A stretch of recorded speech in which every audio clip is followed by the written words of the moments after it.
This little comic strip here was done 28 years ago by a cartoonist who is also a performance poet.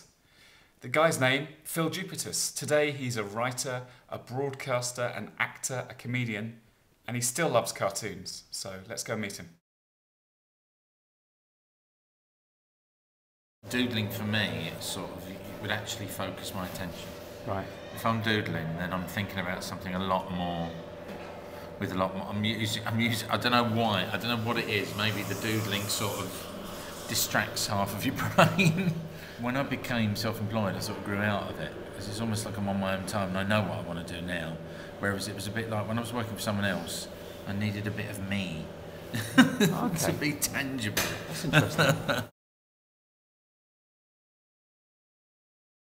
Now, with the rise of graphic novels and visual storytelling, you're seeing, graphic novels about Palestine or whatever. What is it about the comic strip as a storytelling medium? I think what I like about it, and certainly as I've got older, I used to, because you can actually see up there when I was younger, the boxes were never a regular size. It was always, there'd be a bigger box if there was more to say, tiny little box at the end for a punchline sometimes. They would vary. Whereas I quite like the discipline that someone like Gary Trudeau used, which is the boxes are the same size, and it's got to be a daily joke as well, but told in a setup, further setup, brink of the joke, punchline. 1, 2, 3, 4. I like the rhythm of the daily strip. That's what sort of appeals to me.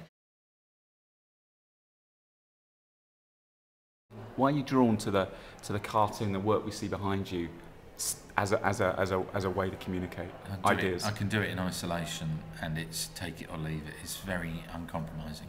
You do it, it's out there.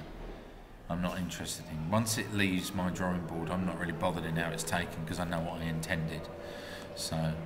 That's interesting. So it's not about the audience reaction for that, whereas everything else. No. Yeah. While I'm doing it, and the thing is it's really weird because as I'm doing it, while I'm drawing it, there's doubt, and then when I finish it and I see the complete thing, I'm like, no, I was right. All of this that you see here, I wasn't in a room full of people or a studio, a working studio. I tucked myself away somewhere, I shut the door, and I did it.